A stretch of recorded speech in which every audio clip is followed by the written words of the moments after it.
Hello everyone, welcome to a new video. We are very pleased to be able to help the entire community with their online businesses, bringing you the most relevant information about digital marketing, e-commerce, dropshipping, and online businesses. We kindly invite you to subscribe to this channel and click on the notification bell. On this occasion, we have for you this excellent information: 10 dropshipping tips entrepreneurs need to know. Part 1. Continue watching the video until the end. Your skills as a dropshipper will increase after knowing these tips. Before continuing, let us give you a special mention. This channel is sponsored by Fiverr.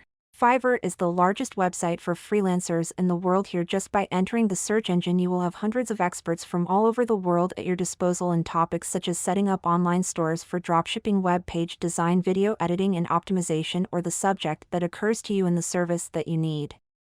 Do you need to set up your Shopify or Woocommerce online store for dropshipping?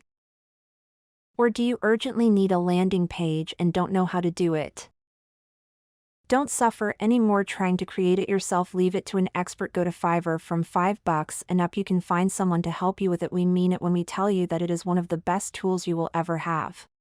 In the description of this video, you will find the link that will take you to Fiverr. Let's start with the video. Dropshipping has made it easy for aspiring entrepreneurs to ride the e-commerce wave. This is because a dropshipping business requires less capital, is relatively easy to start, can be fully automated, and the risk barrier is negligible. Google Trends for the United States show that an increasing number of people within the US have been searching for dropshipping terms in recent years. To help you get started, we've rounded up 10 dropshipping tips for starting a dropshipping business for new entrepreneurs like you. In the traditional retail model, resellers buy stock from suppliers and store the inventory in their warehouse. Stock reordering is based on past demand, fast-moving products, or sales forecasts. Resellers are then responsible for selling the product either in their physical stores or online, or sitting with stock that isn't moving. There is a certain amount of risk involved, and it requires large investments to purchase and store products before even making a sale. The dropshipping model made it easy for new entrepreneurs to get into the game. Here, the reseller does not buy shares from the supplier. A reseller links up with a vendor, sets up an e-commerce site, and then lists the vendor's products on the site. Once a customer purchases a product, the order is sent to the supplier, who ships the order to the customer. The reseller is paid a retail price before the supplier is paid the wholesale price. The dropship model also eliminates reseller warehousing and packaging costs. There is a low barrier to entry to starting a dropshipping business, and this explains its popularity. But that doesn't guarantee a successful e-commerce business. You need to have a stellar dropshipping business idea, a profitable product, and search for dropshipping suppliers before you take the plunge. We've outlined some tips that a new entrepreneur should address in their dropshipping business plan to make sure their business doesn't go under. Tip number 1. Find the right provider for your business. The suppliers you partner with are crucial to a successful dropshipping business. They are the ones fulfilling orders on your behalf, and your brand reputation and image is entirely dependent on them delivering high-quality, well-packaged products on time.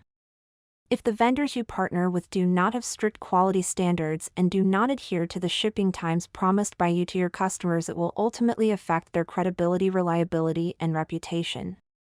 Remember, it is you and not your suppliers who are trustworthy and accountable to your customers. It is the value of your brand that will be negatively affected. Your vendors are your key business partners, and it's vital that you take your time, do your research, and find the right vendors for your business. Tip number 2. Avoid undervaluing your products. Keep profit margins in mind when deciding which products to sell. Factor in overhead expenses like office supplies, personnel, and marketing expenses. Don't lower your prices just because your competitors are doing the same, as tempting as that may be. If you offer quality products and price them fairly while staying within market value, you will find customers.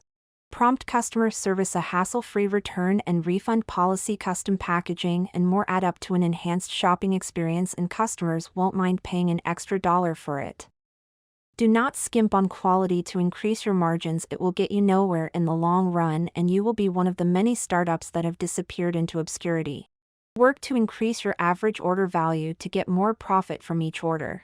Make sure your e-commerce platform has marketing features such as upsell and cross-sell suggestions. While the norm is to go for high markup products, there are low markup products like TI, for example, that will make a profit if you sell larger volumes.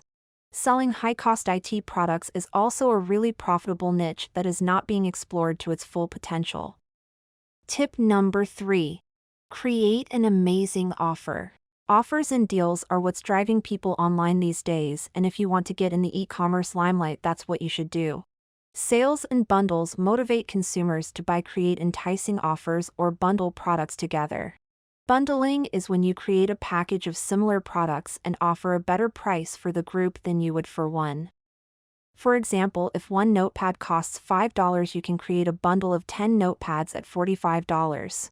The saving motivates a customer to buy, and they associate your brand as having good bargains and promotions. Upsell, cross-sell, bundle, and offer deals and promotions. Anything to get the customer to pull that credit card out. Tip number 4. Order product samples. A good tip is to order samples of the products you want to sell. This will not only give you a first-hand feel of what your customers experience, but you can also assess your suppliers, their packaging and delivery time, and make any changes to improve the experience for your customers. When you order samples, it gives you the chance to handle your products. You can click unique product pictures or make interesting product videos as marketing collateral. You're also assured of product quality, and if you're not satisfied, you can easily change suppliers before it hurts your brand. Tip number 5. Monitor your competitors. Competition is always good. It indicates that a niche is profitable, keeps all the sellers in that niche on their toes, and constantly motivates everyone to push the envelope. Monitor what your competition is doing on social media, in their blog articles, on their website. Keeping a thumb on your competitors' online profiles will help you assess what works in your niche and what drives consumer engagement. The reviews and ratings they get are a great indicator of where their weaknesses lie, and you can capitalize on the gaps left. For now, we have finished with the first part of this series. In the description you will find the link that will take you to the second part of this video. We remind you that you need a professional online store for dropshipping made on any platform with a high capacity to generate conversions. You can enter Fiverr at the link in the description. On Fiverr you will find the right freelancer to help you with your online at very comfortable prices. We hope this information has been very useful to you. Don't forget to subscribe and like. See you in a next video. Bye.